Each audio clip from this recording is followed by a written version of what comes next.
할렐루야. 하나님의 사랑과 은혜가 풍성한 이 시간 되실 수 있기를 주님의 이름으로 축복합니다. 새해가 시작되면서 소리 높이지 말아야지, 빨리 하지 말아야지 결심했는데 잘 안 되는 것 같습니다. 오늘은 좀 더 마음을 다지고 설교할 때 천천히 한번 해보도록 하겠습니다. 줄서기의 경제학이라는 인터넷 기사를 읽은 적이 있습니다. 여러분에게 한번 질문해 보겠습니다. 당신은 식사하러 밖에 나왔다. 선택 가능한 식당은 2개밖에 없으며 당신은 2식당에 한 번도 가본 적이 없다. 다만 2식당이 동일한 음식을 동일한 가격에 판매한다는 것은 알고 있다.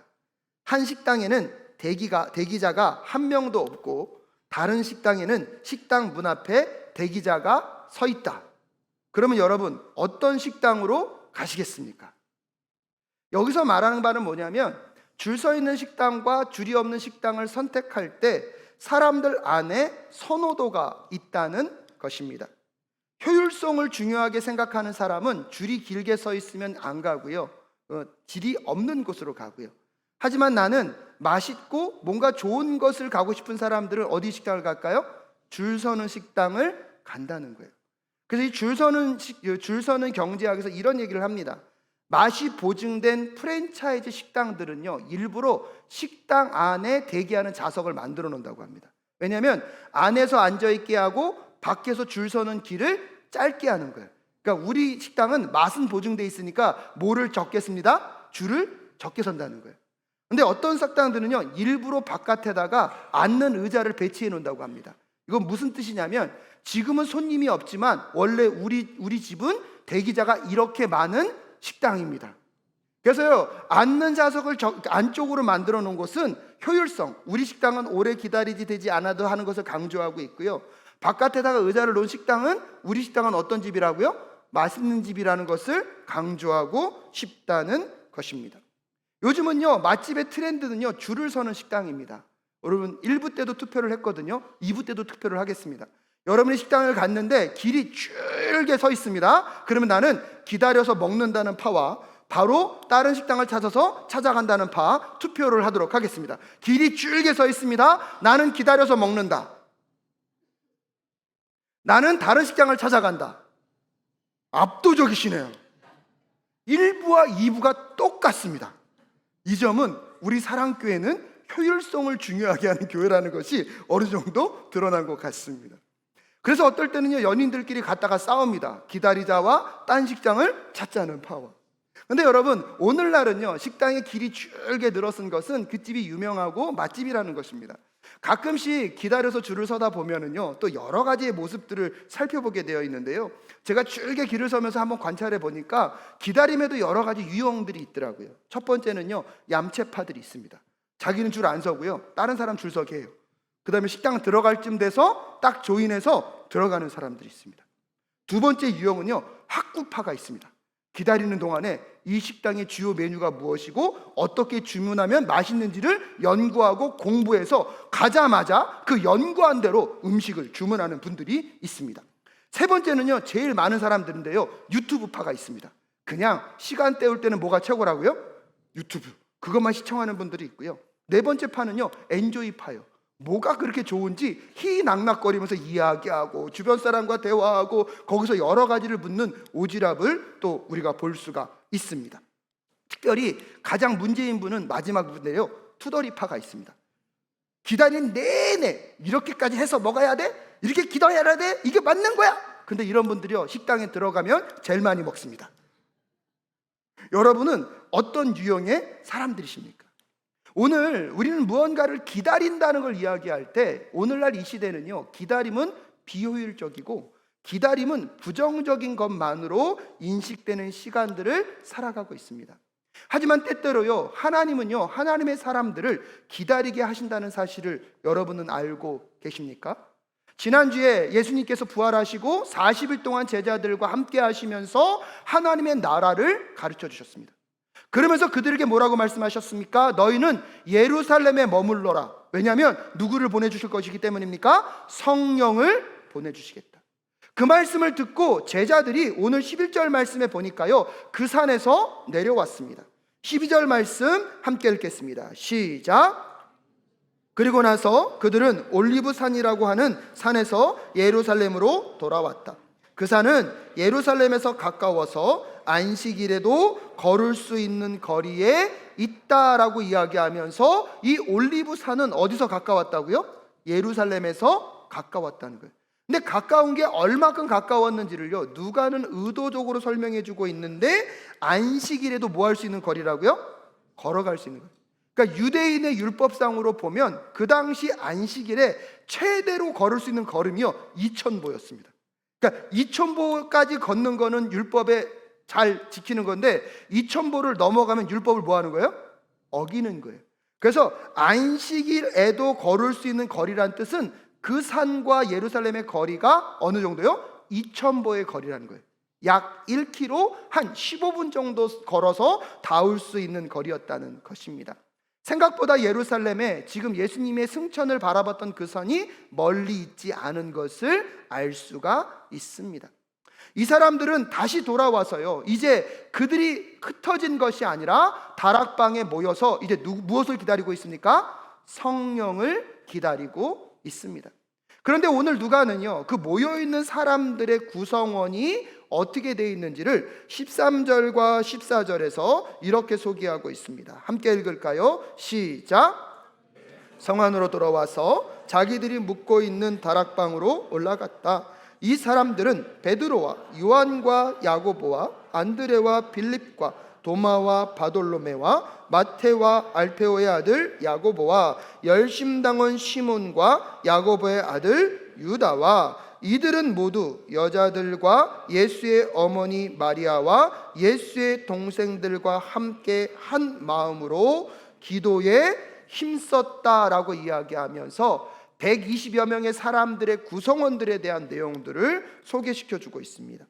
먼저 13절에서는 11명의 제자들에 대한 이름을 하나하나 나열하고 있는데요, 여러분, 제자들의 이름을 나열하는 방법은 좀 다르지만 분명한 것은 예수님의 제자들이 함께하고 있는 명단들과, 특징적인 것은 무엇이냐면 14절입니다.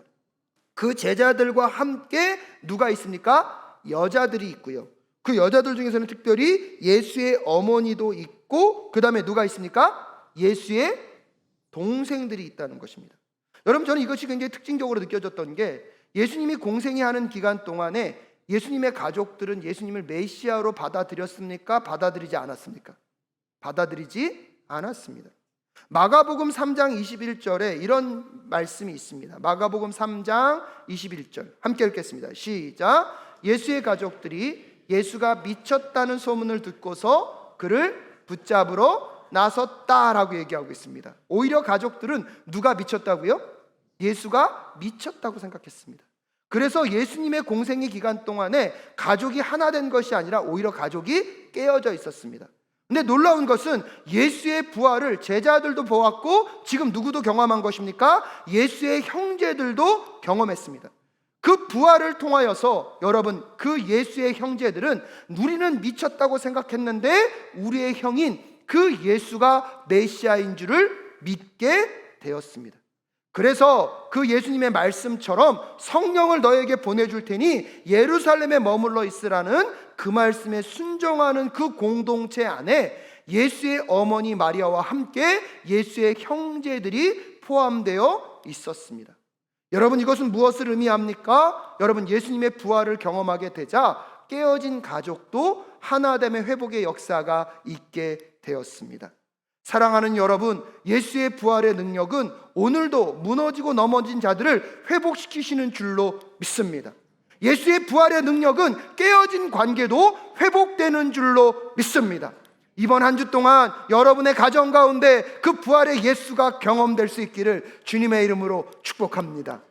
깨어진 관계가 하나 되게 하실 줄로 믿습니다. 여러분의 삶에 실패와 낭만과 절망을 경험한 분들이 있습니까? 부활의 예수를 경험하십시오. 그 실패와 절망에서 여러분 회복을 경험하게 될 줄로 믿습니다. 이렇게 부활하신 예수님을 만나고 정말 그분이 메시아임을 알게 되고 그분의 그 약속의 말씀을 받아들이고 그들이 지금 이제 어디에 머물러 있습니까? 예루살렘 다락방에 머물러 있습니다.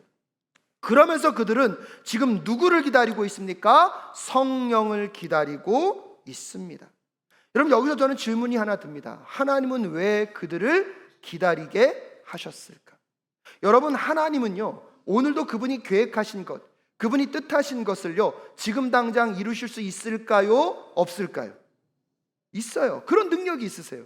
근데 어떨 때 보면 하나님은요, 약속을 하시고 기다리게 하세요. 여러분, 아브라함을 하나님이 만나 주셨는데요, 75세의 아브라함을 부르십니다. 그리고 아브라함과 약속하십니다. 내가 너에게 하늘의 별과 같이 바다의 모래와 같이 자손을 주겠다. 당장 주실 수 있음에도 불구하고 75세 때 약속하시고 언제 주십니까? 100세 때에 주십니다. 이스라엘 민족들을 구원하기 위해서 하나님이 모세를 선택하셨는데 40년 동안은 애굽의 왕자로 살게 하셨고 40년은 어디에 머물게 하셨습니까? 광야에 머물게 하셨습니다. 80년의 시간을 기다리게 하시고 이스라엘 민족의 리더로 세우시는 하나님. 다윗은 어떻습니까? 이스라엘 왕이 될 거라고 하나님이 다윗에게 사무엘을 보내십니다. 그리고 다윗에게 무엇을 주십니까? 기름 부음을 허락하십니다. 그러면 당장 왕이 되어야 되는데 당장 왕이 되는 것이 아니라 다윗이 기름 부음을 받고 약 15년 동안 여러분 많이 힘들고 어려운 고난의 시간을 거쳐서 이스라엘의 왕이 되었습니다. 전능하신 하나님께서 지금 당장 기다림이 필요 없이 이루어지실 수 있음에도 불구하고 그렇지 않게 하시고 누구를 기다리게 하십니까? 하나님의 사람들을 기다리게 하신다는 것은 오늘 우리에게 무슨 의미가 있을까요? 근데 저는 오늘 말씀을 준비하면서 우리를 기다려서 내가 기다리는 것 같지만 오히려 그 시간은요, 나의 기다림의 시간이 아니라 하나님의 기다림의 시간임을 기억하실 수 있기를 주님의 이름으로 축복합니다. 왜요? 그 기다림의 시간을 통하여서 누가 준비되기를요? 내가 준비되기를. 하나님이 기다리고 계시다면 여러분 기억하셔야 합니다. 여러분의 인생 가운데 하나님의 뜻과 계획이 반드시 이루어질 줄로 믿으십니까? 그럼 그 기다림의 시간 속에 나만 기다리는 게 아니라 누구도 기다리십니까? 하나님도 기다리십니다.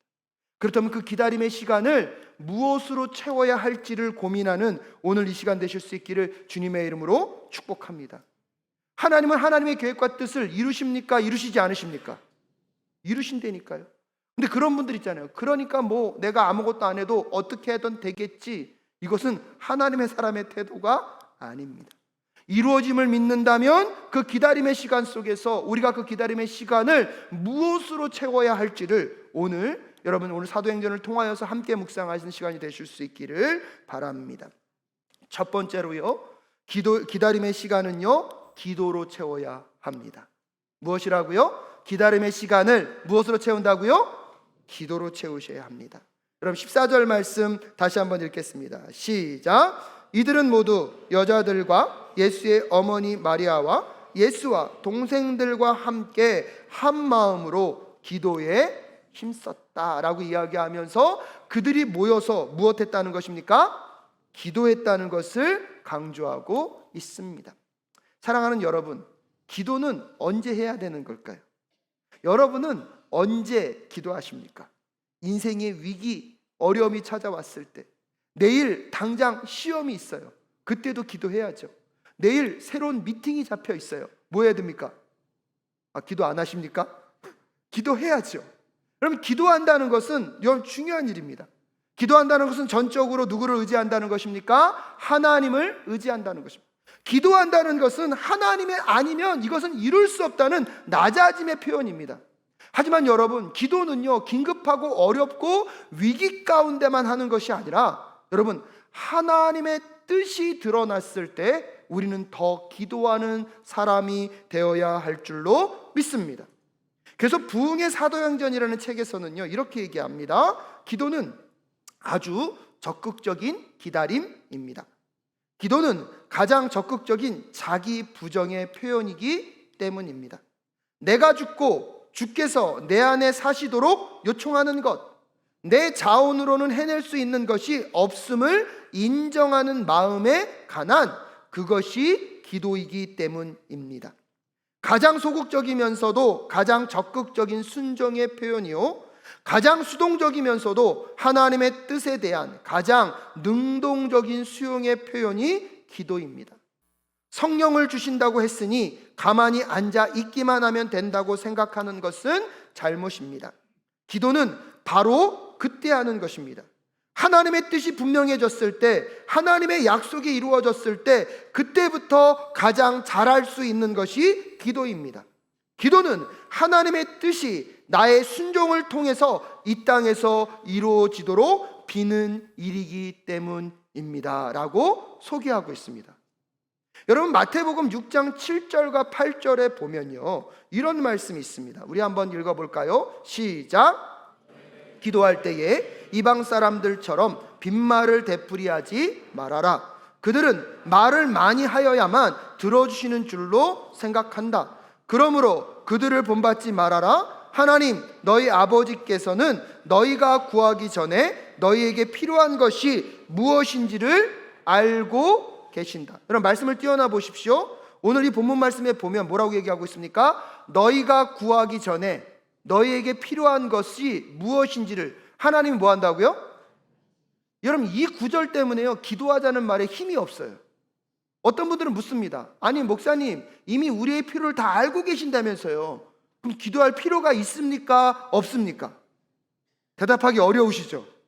근데 여러분, 이 마태복음을 잘 읽어보시면 이 6장 7절과 8절 다음에 무슨 말씀이 나오는지 아십니까? 9절부터 13절까지 예수님의 기도를 가르쳐 주십니다. 여러분, 하나님의 필요를 다 알고 있기 때문에 우리에게 기도할 필요가 없다면 예수님이 기도를 가르쳐 줄 이유가 있습니까? 없습니까? 근데 마태복음 6장 7절과 8절 다음에 9절부터 13절까지 예수님이 주님의 기도, 주기도문을 뭐 하신다고요? 가르쳐 준다는 뜻은, 여러분, 하나님이 우리의 필요를 다 채워주시는 것을 알매도 불구하고 우리는 뭐 할 필요가 있다는 것입니까? 기도할 필요가 있다는 것입니다. 오히려 하나님의 계획과 뜻을 우리가 알게 됐을 때, 여러분, 그때부터 그 계획과 뜻을 갖고 기도하는 우리 모두가 될 수 있기를 주님의 이름으로 축복합니다. 왜냐하면 그때 그 기도가요, 정말 하나님을 향한 기도이기 때문입니다. 내 야망과 내 원함과 내 뜻, 내 욕망을 갖고 하는 기도가 아니라 누구의 뜻을요? 하나님의 뜻과 하나님의 계획을 품고 기도하게 될 때에 여러분, 그 기도는요, 하나님이 반드시 응답하실 줄로 믿습니다. 왜냐하면 하나님은 그 기도하는 사람, 또 기도하면서 순종하는 사람들을 통하여서 하나님의 아름다운 계획과 뜻을 이루어가시는 하나님, 우리 하나님이시기 때문입니다. 사랑하는 여러분, 그렇기 때문에 오늘 하나님의 뜻을 알게 된다면 더 기도하실 수 있기를 주님의 이름으로 축복합니다. 하나님의 약속은 너희들에게 무엇을 주시겠다? 성령을 주시겠다. 그 약속을 받았기 때문에 오늘 이 모든 사람들은 모여서요, 무엇을 기도하고 있습니까? 성령을 구하며 기도하고 있습니다. 오늘 이 자리에서 여러분이 정말 성령 하나님의 그 역사 속에서 하나님의 계획과 뜻을 발견하실 수 있기를 주님의 이름으로 축복합니다. 그 하나님의 뜻과 계획을 발견하셨다면 그것을 갖고 이번 한 주 무엇하는 것입니까? 기도의 자리로 나아가셔서 여러분, 그것이 이루어질 때까지 기다림의 시간을 기대로 채워가는 우리 모두가 될 수 있기를 주님의 이름으로 축복합니다. 또한 그들의 기도는 어떤 기도였냐면요, 14절에 보면 함께 한 마음으로 기도하고 있습니다. 이 함께 한 마음으로 했다는 이 뜻은요, 호모스마돈이라는 헬라어를 쓰고 있는데요, 누가복음과 사도행전에서 누가가요 10번이나 사용한 단어입니다. 근데 신약성경 전체에서 보면 누가복음하고 사도행전을 빼고 나서는 이 단어가 한 번만 쓰입니다. 이 뜻은 누가는요, 특별히 이 단어를 좋아했다는 거예요. 그래서 누가복음에서 누가는 끊임없이 그들이 하나 되고 한 마음 되기를 기도하고 있는 것입니다. 왜냐하면 그만큼 이 공동체가요, 하나 되는 것이 어려웠다는 것입니다. 그것도 그럴 것이, 여러분, 아까도 말씀드렸지만 여러분, 제자들은요, 예수님이 십자가에 못 박을 때 그 곁에 있었습니까? 다 도망갔습니까? 다 도망갔어요. 여러분, 그들은요, 실패자들이에요. 마음 가운데 상처가 엄청 많았을 것입니다. 여러분, 마음에 상처가 많은 사람들은요, 어떤 일이 벌어졌을 때 자기 탓으로 돌릴까요? 타인의 탓으로 돌릴까요? 하나 될 수가 없어요. 상처가 많은 사람들이 모여 있잖아요. 여러분, 하나 될 수가 없어요. 왜? 항상 누구 탓해요? 남 탓하거든요. 여러분, 그런 실패와 절망을 경험하고 있었던 사람들입니다. 근데 그들이 모였는데 그들이 지금 어떠한 마음으로요? 한 마음으로 기도할 수 있었다는 것, 그들 모두가 다 누구를 바라보았기 때문입니까? 한 하나님을 바라보았기 때문인 줄로 믿습니다. 그들이 다 함께 부활의 예수를 만나고 누구 안에 있었기 때문입니까? 한 하나님 안에 있었기 때문에 그들이 한 마음으로 기도할 수 있게 되었는 줄로 믿습니다. 그래서 요한복음 17장 21절에 이런 말씀이 있습니다. 함께 읽겠습니다. 요한복음 17장 21절 시작. 아버지께서 내 안에 계시고 내가 아버지 안에 있는 것과 같이 그들도 하나가 되어서 우리 안에 있게 하여 주십시오. 그래서 아버지께서 나를 보내셨다는 것을 세상이 믿게 하여 주십시오라고 이야기하면서 요한복음에서도 내가 아버지 안에 있고 아버지가 내 안에 계심으로 우리가 하나 된 것처럼 예수를 믿는 모든 사람들도요, 누구 안에 있을 수 있도록요? 하나님 안에 있을 수 있도록. 서로 하나님 안에 있다는 것은요, 한 마음을 이룰 수 있는 모든 조건이 이미 이루어졌다는 것입니다. 우리 사랑교회 모든 성도님들이 하나님 안에 머무실 수 있기를 주님의 이름으로 축복합니다. 그때 우리 안에 하나님의 역사가 이루어지게 될 줄로 믿습니다. 그 한 마음으로 그들이 기도하라는 것입니다.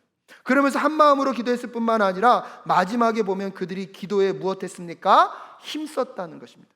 기도에 힘썼다는 것은 애썼다는 것입니까? 애썼다는 것입니다. 노력했다는 것입니다.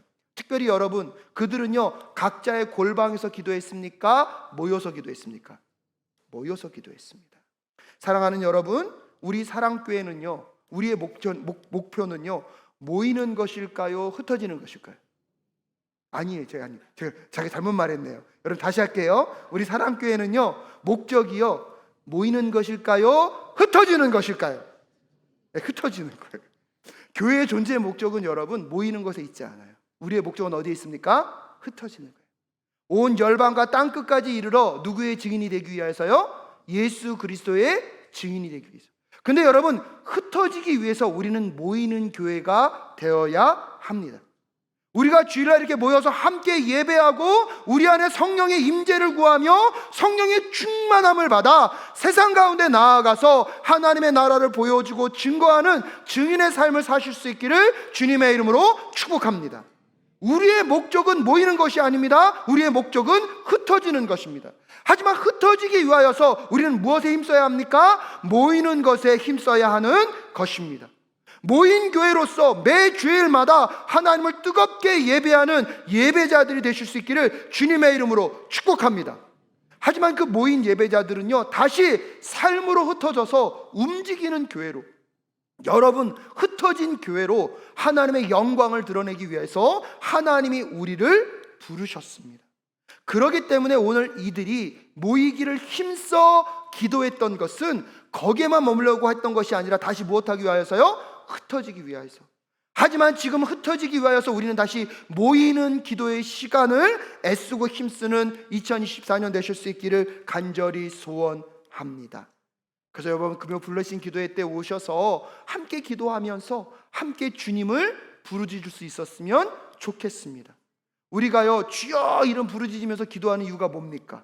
그냥 여러분, 할 게 없으니까 주님을 부르는 겁니까? 아니에요. 주님을 부른다는 것은 우리의 기도가 지금 누구를 향하여 있다는 것입니까? 하나님.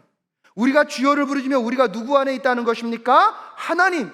우리가 주여를 부르짖으며 우리가 한마음 되어서 주님께 간구하오니 주여 응답하여 주시옵소서. 그 간절함을 담아 주여 하며 기도할 때에 하나님께서 성령의 역사 가운데 우리가 한마음 되어서 힘써 기도하게 하실 줄로 믿습니다. 그 기도 가운데 역사하셔서 여러분의 개인의 문제뿐만 아니라 공동체와 가정과 이 땅의 문제들을 해결해 가시는 하나님을 꼭 만나시는 2024년 되실 수 있기를 주님의 이름으로 축복합니다. 근데 기억하셔야 합니다. 모인 교회에서의 그 모인 기도가 될 때 흩어진 곳에서의 여러분 골방의 기도가 회복될 수 있는 것입니다. 여러분, 각 가정에서 개인의 기도가 무너져 계십니까? 각 가정에서 여러분의 말씀이 무너져 계십니까? 모이기에 힘쓰실 수 있기를 주님의 이름으로 축복합니다. 그래서 흩어진 곳에서도 하나님의 영향력이 드러나는 우리 사랑교회 성도님들 되실 수 있기를 간절히 소원합니다. 여러분, 예수님께서 이 제자들에게 부활로 그의 살아계심을 증명하셨고, 제자들도 그 부활하신 예수님을 만났습니다. 그리고 그들에게 분명히 말씀하셨습니다. 성령이 너에게 임하시면 너희가 능력을 받고 예루살렘과 사마리아와 땅끝까지 이르러 누구의 증인이 될 것이다? 나의 증인이 될 것이다. 근데 그들이 그 산에서 내려오자마자 증인으로서의 삶을 살기 전에 먼저 모여서 뭐하고 있습니까? 기도하고 있습니다. 이게 굉장히 중요합니다. 우리는요, 증인으로 보냄을 받을 것입니다. 하지만 그 보냄을 받기 전에 우리에게 필요한 것은 무엇입니까? 성령입니다. 근데 성령이 우리에게 임하시기 전까지 우리는 그것을 기다리며 무엇을 해야 합니까? 기도를 해야 된다는 것입니다. 그러기에 2024년 여러분이 성령을 기다리며 기도하는 사람들이 되실 수 있기를 주님의 이름으로 축복합니다.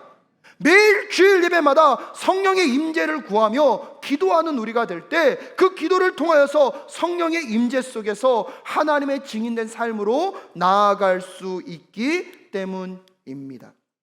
그리고 두 번째로요, 이 기다림을요, 말씀으로 채워야 합니다. 무엇으로 채워야 한다고요? 말씀으로 채워야 한다는 거예요. 오늘 보면 15절부터 26절까지를 보면 베드로가요, 이 가룟 유다가 배신한 이야기들을 설명하고 있습니다. 근데 그 가룟 유다가 배신한 것은 그냥 배신한 것이 아니라 그게 이미 어디에 쓰여져 있다고요? 성경에 쓰여져 있다는 것입니다.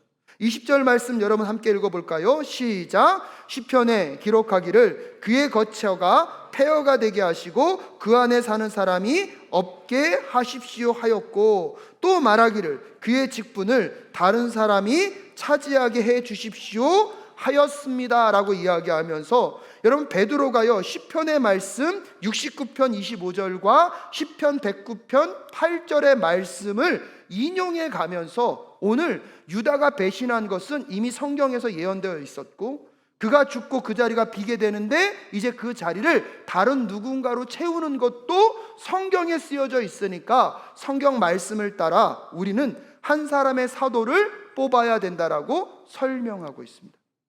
그러면서 그 다음 절에 보면, 여러분 22절에 보면 새 그 성도의 조건, 그러니까 사도의 조건을 설명하고 있는데요, 시간적으로는 예수님이 세례를 받을 때부터 승천 때까지 시간, 그 다음에 공간적으로는 예수님과 그의 제자들과 함께 있었던 사람 중에서 뽑아야 된다는 거예요. 이 이야기를 듣고 공동체에서 최종 몇 명을 뽑았습니까? 2명을 뽑았습니다. 근데 그 2명을 뽑았는데 그 2명이 누구입니까? 23절 말씀 함께 읽겠습니다. 시작. 유수도라고 하는 요셉과 마띠아 두 사람을 앞에 세우고서라고 이야기하면서 바사바가 뽑혔고, 그 다음에 누가 뽑혔습니까? 마띠아가 뽑혔습니다. 근데 여러분 이 부분을 가만히 읽다 보면 신기한 게, 바사바는요 길게 설명해요. 왜? 바사바라고도 하고 누구라고도 했다고요? 유수도라고도 하고 누구라고 했다고요? 요셉. 아마 이름이 3개나 있는 걸 보면 이 사람은 꽤 유명했던 사람인 것 같습니다. 바사바라는 것은 바사의 아들이라는 뜻이고요, 유수도는 라틴어 이름이거든요. 그리고 요셉이라는 이름까지 갖고 있어요. 그리고 앞에서 이렇게 길게 설명하는 걸 보면 2명을 뽑긴 뽑았는데 바사바와 마띠아 중에 사람들은 누구를 더 선호했음을 알 수 있습니까? 앞에 있는 바사바를 선호했음을 알 수가 있습니다. 최종 2명을 딱 뽑아놓고 나서 여러분 24절 말씀 한번 읽어볼까요? 함께 읽겠습니다. 시작. 기도하여 아뢰었다. 모든 사람의 마음을 다 아시는 주님께서 이 2 사람 가운데서 누구를 뽑아서 25절 이 섬기는 일과 사도의 직분을 맡게 하시기를 우리에게 보여주십시오. 유다는 이 직분을 버리고 제 갈 곳으로 갔습니다 하고 하나님께 기도하고 나서 그 다음 26절 무엇을 했습니까? 제비를 뽑았습니다. 근데 제비를 뽑았는데요, 여러분 신기한 게 뭐냐면 누가 뽑힙니까? 마띠아가 뽑힙니다. 여러분 오늘 여기까지 말씀을 전하는 이유는 뭐냐면, 근데 이 본문을 우리가 묵상할 때 뭘 많이 얘기하냐면 제비 뽑기를 제일 많이 얘기해요. 그래서 하나님의 뜻을 물을 때 뭘 해야 된다? 제비 뽑기를 해야 된다. 하나님의 방법은 제비 뽑기다. 이 본문을 묵상할 때 이걸 너무 많이 묵상하는 거예요. 근데 여러분 초대교회에서 하나님의 뜻을 분별하는 방법으로 제비 뽑기를 썼지만 제비 뽑기는 절대적인 방법은 아닙니다. 이들이 제비만 뽑은 게 아니잖아요. 아까 우선 성경의 말씀 가운데 어떠한 일을 해야 되는지를 찾고 공동체가 여러분 가장 합당한 사람 몇 명까지 뽑고 있습니까? 2명까지 뽑았고, 그리고 무엇보다도 이 2명 중에서 하나님의 뜻이 어디에 있는지를 이들이 먼저 뭐 했습니까? 기도했잖아요.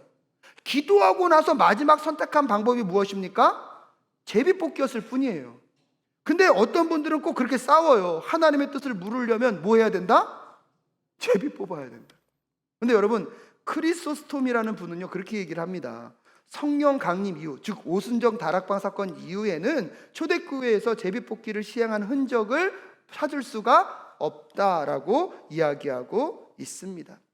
그래서 저는 여기서 여러분에게 뭘 강조하고 싶은 거냐면, 제비뽑기를 해야 됩니까 안 해야 됩니다라고 마무리 짓지 마시고, 더 중요한 건 뭐냐면요, 지금 이 모든 배경을 누가 설명하고 있습니까? 베드로가 설명하고 있는데, 베드로가 무엇을 갖고 설명하고 있습니까? 말씀을 갖고 설명하는데, 말씀 어디에 무엇이 어떻게 쓰여져 있는지를 딱딱 끌어오고 있다는 거예요. 저는 여러분 베드로를 무시하고 싶은 마음이 없습니다. 근데 베드로의 성격이요 다혈질적이고 엄청 급하거든요. 근데 급한 이 베드로가요 지금 무엇을 갖고 설명하고 있습니까? 말씀을 갖고 설명하고 있다는 뜻은, 여러분 예수님이 부활하고 오셔서 40일 동안 제자들과 함께 하시면서 어디를 무엇을 가르쳤다 그랬습니까? 하나님 나라에 대한 걸 가르쳤는데, 그냥 가르친 게 아니라 뭘 갖고 가르쳤겠습니까? 성경을 갖고 가르쳤겠죠. 여러분, 그들은 그 성경을 공부하고 배우면서 예수님이 메시아임을 다시 한번 확인함과 동시에 내가 나의 삶을 어떻게 살아야 될 것을, 이제 예수님은 떠나고 없지만 무엇을 공부하면서요? 성경을 공부하면서 자기 자신을 돌아보고 성찰했을 것입니다. 그래서 그 시간 동안 여러분 성경을 많이 연구하고 공부했기 때문에 베드로가 오늘 그 모든 것들을 설명하면서 무엇을 가져와서 설명하고 있습니까? 말씀을 갖고 와서 설명하고 있는 것입니다. 그래서 저는 여러분에게 부탁하고 싶은 것이 그것입니다. 예수님께서 너희들이 예루살렘에서 무엇을 기다려라? 성령을 기다려라. 성령을 기다리는 그 시간 동안에 그들은요 그 기다림의 시간을 무엇으로 채우고 있습니까? 기도와 말씀으로 채우고 있습니다. 말씀만 공부한 사람들은요 비판적이 될 가능성이 높습니다. 말씀만 공부한 사람들은요 머리만 탁월하기 때문에 무언가를 바라볼 때 자꾸 분석하지만 긍정적이지 않고 판단하려고 합니다. 근데 또 반대로 여러분, 기도만 많이 한 사람들은요 기도의 그 감정과 경험이 너무나 중요하기 때문에 기도의 능력을 믿지 주님의 능력을 믿지 않습니다. 그렇기 때문에 여러분, 기도와 말씀은요 같이 가야 하는 것입니다. 성령을 기다리며 오늘 기도와 말씀으로 그 기다림의 시간을 채워갔던 제자들처럼 오늘 성령을 기다리며 우리도 기도와 말씀으로 여러분 그 기다림의 시간을 채워갈 수 있기를 주님의 이름으로 축복합니다.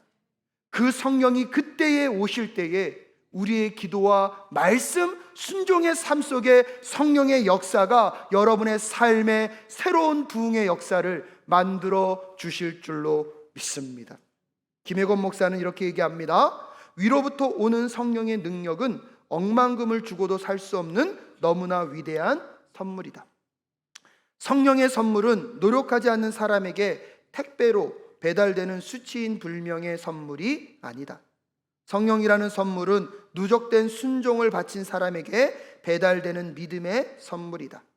예루살렘을 떠나지 못한 채 예수 그리스도의 십자가 죽음 앞에서 억울한 감정을 지닌 채 예수님의 부활을 믿지 못하는 불확실한 불안감과 긴장감을 지닌 채 예수님이 왜 죽으셔야 했는지 풀리지 않는 의문을 지닌 채 풀리지 않는 내 인생의 어려움과 고통을 가지고 열흘 동안 하나님 말씀과 하나님 나라를 집중적으로 묵상하고 간절히 기도할 때 성령의 강림이 일어난다.